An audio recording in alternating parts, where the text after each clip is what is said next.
Okay, picture this for a moment. You've got a high-level CIA intelligence officer, right? Someone whose whole world, their entire career, is grounded in hard facts, verifiable intel, national security. Stuff you can prove, basically. Concrete reality. Exactly. Now, how does someone like that end up describing a reality filled with what he actually calls terrifying encounters with entities? Yeah. And physical stuff happening. It doesn't compute, conventionally speaking. It's a fascinating contradiction, isn't it? A real paradox. This person, steeped in the world of tangible intelligence, suddenly pivots to the deeply strange. And that's the core tension, really. That's why today we're doing a deep dive into the, frankly, extraordinary path of James Semivan. Jim Semivan. Yeah, and he's not just, any veteran. We're talking 25 years in the CIA's Directorate of Operations, an expert on serious adversaries. Think Russia, China, high-tech stuff. Right. And now he's somehow a central figure, a really pivotal voice in this whole conversation around UAPs, unidentified anomalous phenomena. So our mission, if you will, for this deep dive is to kind of unpack how Semivan works as this unique bridge between these worlds. We need to look at his professional credibility. That's huge. Then we'll get into his personal experiences, which are, unsettling is putting it mildly. And finally, how he pieces it all together, this radical theoretical framework he's built to try and make sense of it all. It's quite something. And the big question for us, I think, is what does his unique perspective tell us about UAPs? And maybe more importantly, why does his voice, coming from where he comes from, manage to lift this topic? A topic that was, let's be honest, pretty fringe for a long time. It elevates it into serious discussion, national security level discussion. Absolutely. And you can't really grasp that elevation, why people started listening differently, without first understanding his foundation, the professional side. Let's dig into that first. Okay, so his professional background, it's the bedrock. It's why his later claims, which are pretty out there, get taken seriously at all. We're talking, 25 years? CIA National Clandestine Service. That's the operations side. A long time. He retired back in 2007, did multiple tours, overseas domestic assignments, held senior management jobs back at Langley. And he reached the Senior Intelligence Service rank, the SIS. Yeah. That's basically like being a general in the military, but for spies, right? Pretty much, yeah. And he got the Career Intelligence Medal. So this tells you he wasn't just punching a clock. He was effective, trusted, deeply involved in the core mission. And that mission, as an operations officer, that was spycraft, pure and simple. Finding people, foreign agents, recruiting them, managing them. Getting human intelligence, human wine. Navigating really complex, secret worlds. Deception is part of the job description. So his training must have been intense. Observation skills, psychological profiling, figuring out who's lying, who's telling the truth, spotting manipulation. Absolutely essential skills. And those skills didn't just disappear when he retired. He set up his own company, Jim Sem1, Inc. Still working with the government, right?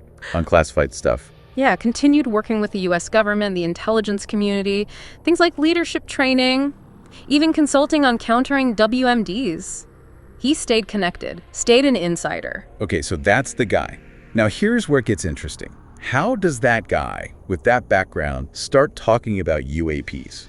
Well, this is the crucial intersection. People point to him as the CIA guy, someone who understands advanced military tech, knows what Russia and China are capable of. So when he weighs in on these phenomena, it carries a different kind of weight. And he made this really definitive statement in an interview, basically ruling out the usual suspects. What did he say exactly? He said something like, these UAPs, whatever they aren't Russian, they aren't Chinese, and they're definitely not ours. Which, leaves something else. His words, he explicitly called it non-human technology. Wow. That's blunt. Coming from him. It is. And he also talks about how, traditional science has a hard time with it because it's not predictable. It doesn't follow rules we understand. He said something like, it plays with us, teases us, controls us. Almost like it's intelligent, but in a trickster sort of way. Exactly. And he connects that behavior to its impact on us socioculturally. He brings up things like cattle mutilations, which is a disturbing example. Yeah, definitely disturbing. As potentially altering cultural norms, messing with our heads collectively. And he links that straight to Jacques Vallée's idea of a control system. Vallée's theory that this phenomenon, whatever it is, might be subtly guiding or manipulating human beliefs over time. Right. And Semivan seems convinced that this isn't just being ignored by the powers that be. He thinks the military, the IC, They have been studying this Ukraine. seriously for decades. Like 70, 80 years, he estimates. Probably in deep black program. Yeah, for national security reasons, you Okay. have to. He even points to things like the Stargate program, the government's past research into psychic phenomena as an example. Like, if the Soviets were doing it, we had to check it out too. Same logic might apply here. Precisely. If there's any potential capability or threat, you can't just ignore it, even if it sounds completely bizarre. Okay, so career intelligence officer, expert on adversaries, believes UAPs are real, not ours, not theirs, and being secretly studied. Then, in 2017, he does something really public. A huge leap. He co-founds To the Stars Academy of Arts and Science, TTSA, with Tom DeLonge, the musician, and Dr. Hal Puthoff, the physicist. And he wasn't just a name on the letterhead. He was VP of Operations, a very public face for the organization. And TTSA, you really can't overstate their initial impact. December 2017, they facilitate the release of those 3 Navy videos: Gimbal, Go Fast, LIR-1, the Tic Tac video. That changed everything. Suddenly, it was on the New York Times front page. Mainstream news couldn't ignore it anymore. Government had to respond. It absolutely catalyzed this new era of engagement we're still in, a total game-changer moment. And Semivan was involved in other TTSA projects too, wasn't he? Like that History Channel show. Unidentified. Inside America's UFO investigation, yeah. And the Secret Machines books. Plus research stuff, like the ADAM project, looking at supposed exotic materials. And they even got a CRADA, right? A formal research agreement with the U.S. Army. Yes, a cooperative research and development agreement to look into advanced materials, maybe propulsion. It showed a level of official engagement, however tentative. So you have this progression. Deep insider, credible source, then public advocate, pushing for disclosure, involved in research. It sets a really unique stage for the next part of his story. The much more personal and frankly much stranger part. Right. We've built up this picture of the professional, the credible intelligence veteran. Yeah. But now the story shifts dramatically. We move from analyzing threats and managing assets to Jim Semivan, the experiencer. And these aren't just, lights in the sky type observations he talks about. These are intrusive, personal, deeply unsettling events. Yeah, his public statements describe things that are just miles away from his CIA day job. Yeah. And it clearly adds this whole other layer to why he believes what he believes. It gives context to his theories later on. Absolutely. And the most prominent one, the one that really grabs you, is the bedroom encounter he's described. In his own home, with his wife present. He says it was physical, that it left actual, tangible marks on their bodies, and that his wife was, quote, more affected. It's incredibly intense. And the description of the entity itself, he called it very odd and maybe resembling a mantid. Like the praying mantis type figures that sometimes pop up in UFO lore. Exactly. So immediately, his very personal traumatic account connects to these broader, stranger archetypes already existing in the contactee narratives. High strangeness right in his bedroom. And again, this isn't just seeing something weird. This is a non-human intelligence, apparently, manifesting inside his home, causing distress. You can see how that would shape his view that this phenomenon isn't necessarily benign, that it's something to be, wary of. Even feared, as he sometimes puts it. Then there's another account, equally bizarre, a different event where he described something entering his house. Yeah, what was that? He said it looked like a Death Eater from Harry Potter. A Death Eater, wow, okay. Yeah, and think about what that implies. That's not an alien in a spacesuit. A Death Eater is. It's dark, spectral, hooded. It screams menace, malevolence. It leans much more towards the magical or even demonic than the scientific ET idea. Totally. It pushes the whole thing away from nuts and bolts craft and towards something else entirely. Something that maybe operates by different rules. And this connects to another concept he's spoken about publicly, the hitchhiker effect. Yeah, the idea that this stuff can attach itself to people, like a psychic contagion. Exactly. That exposure to the phenomenon, maybe at a hotspot like Skinwalker Ranch, which he's been associated with, can lead to weird things following you home, affecting your family. It's a deeply creepy idea. And he doesn't just talk about it in theory. He publicly supported Chris Bledsoe. A very prominent modern experiencer, yeah. Bledsoe's story is full of high strangeness, religious overtones, stuff happening to his family. And Semivan wrote the foreword to Bledsoe's book, UFO of Gaudium. That's a pretty big endorsement. It's huge. And listen to what he wrote. He said, Bledsoe's story touches very close to home for many government officials, scientists, and academics who have either had a similar experience themselves or who are aware of some elements in Chris's story. Wow. He's saying other officials, other insiders have had experiences like this, or know people who have. That's the clear implication. And then he adds, almost like a challenge, the Invisible College took notice, and so should you. He's using his own credibility, that CIA guy status, to validate one of the most paranormal aspects of the whole UAP mystery. Okay, so we've got the spy. We've got the seer, the experiencer. Yeah. How does he put these pieces together? How does Jim Semivan synthesize all this into a coherent, well, maybe coherent isn't the right word, but a theoretical framework? That's the next crucial step. He moves from sharing experiences to building a theory. And it's sophisticated, but like you said, profoundly unsettling. It really challenges conventional thinking. He definitely throws the standard extraterrestrial hypothesis, aliens from other planets, pretty much out the window, doesn't he? He does. He argues it's more likely ultra-terrestrial or interdimensional, meaning it originates from a reality that's right here, coexisting with ours, but usually invisible to us. He described it as, what was it? Curiously multifaceted, exasperatingly complex. And appears to exist both in our consensus reality and in another unknown space. Yeah, that quote really captures it. It's not just out there, it's potentially right here, just vibrating at a different frequency, metaphorically speaking. And he points directly to Jacques Vallée's work here, right? Explicitly. Vallée, the famous UFO researcher who argued way back that UFOs might not be spaceships from other stars, but maybe something more like manifestations. Manifestations of a non-human consciousness that's been interacting with us for ages, changing its appearance to fit our expectations. Exactly.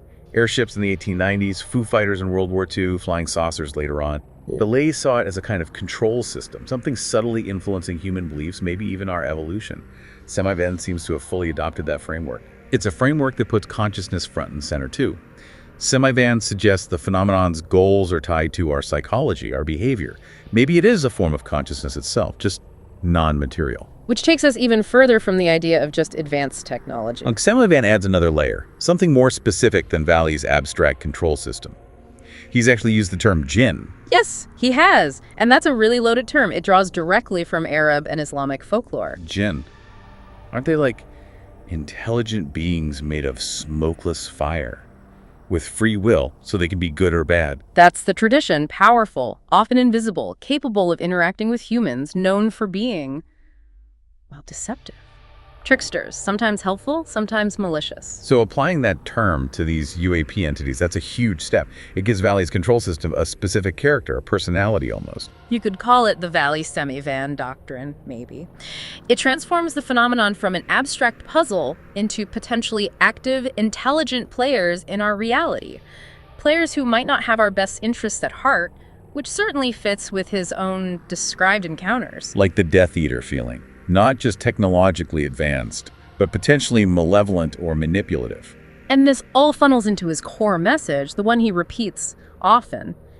The truth about UAPs is terrifying. He says full disclosure would be profoundly shocking, especially for children.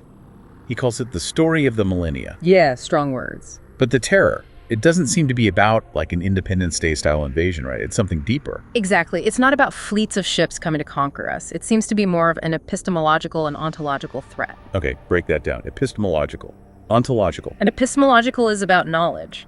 The threat is to everything we think we know about the universe, about reality. Ontological is about the nature of being, of existence itself. So the terrifying part is realizing. Right. What? Our reality isn't the only one. That our perceived physical reality might just be one layer among many. That powerful, non-human intelligences with their own agendas might coexist with us, unseen. Intelligences that can potentially manipulate not just our environment, but our minds, our consciousness. That seems to be the implication. And crucially, their motives are hidden, their nature is deceptive, which makes them fundamentally untrustworthy in his view. So connecting the dots, maybe the big secret the government has been guarding isn't just a crashed ship. Maybe it's the ontological shock, the realization of this deeper, weirder, more complex reality. The shock that would come with widespread acceptance that the veil between our world and whatever else is out there is incredibly thin, and that intelligent, perhaps manipulative forces have been part of the human story all along. That could be the terrifying truth. When you put it all together, Jim Semivan is this incredible blend, isn't he? The spy and the seer rolled into one. He really is. You have this undeniable foundation, the decorated CIA officer, but then layered onto that is this deeply personal history of bizarre paranormal style encounters. And then the third layer, the theorist. Trying to build a model of reality that can actually accommodate both the clandestine world and these high strangeness experiences. It's those three facets woven together: the professional, bringing the credibility; the experiencer, providing the raw, unsettling data; the personal conviction; and the theorist, constructing this interdimensional doctrine based on it all. I think his real impact, maybe his most significant contribution, is being a kind of translator. How do you mean? Well, he takes this language of high strangeness entities, interdimensional realities, consciousness manipulation stuff that usually gets dismissed as sci-fi or fantasy. And he translates it. He uses his background, his CIA credentials, almost like a Rosetta Stone. Exactly. To make people in the national security world and the mainstream media pause and think, okay, this guy is saying this stuff, maybe we need to at least listen. It forces a level of consideration it wouldn't otherwise get. It gives legitimacy, or at least the appearance of legitimacy, to inherently challenging concepts, whether you ultimately buy into his specific theories or not. Right. Whether his interpretation is objectively correct is almost a separate question. But what's undeniable is that he has fundamentally changed the conversation around UAPs. No question. By being this paradox, the insider operator who speaks like an oracle, he's pushed a much more complex, consciousness-focused, and terrifying narrative into the mainstream. It's moved way beyond just talking about nuts and bolts craft. He's made the story of the millennia, as he calls it, infinitely more complicated, maybe more disturbing for anyone really paying attention. Which leaves us with a pretty profound thought to chew on, doesn't it? Go on. Well, what does it actually mean for us? For humanity, for each of us individually, if our basic map of reality is wrong, if those lines we draw between physical and psychic, between science and folklore, between our world and others are much, much blurrier, much more permeable than we ever thought possible. How does that change how we see ourselves, our history, our own minds, and what does it imply about what future encounters with? Well, what the unknown might actually look like. Yeah, what if the mystery isn't just out there in space, but potentially right here, woven into the fabric of reality itself? It's a lot to think about.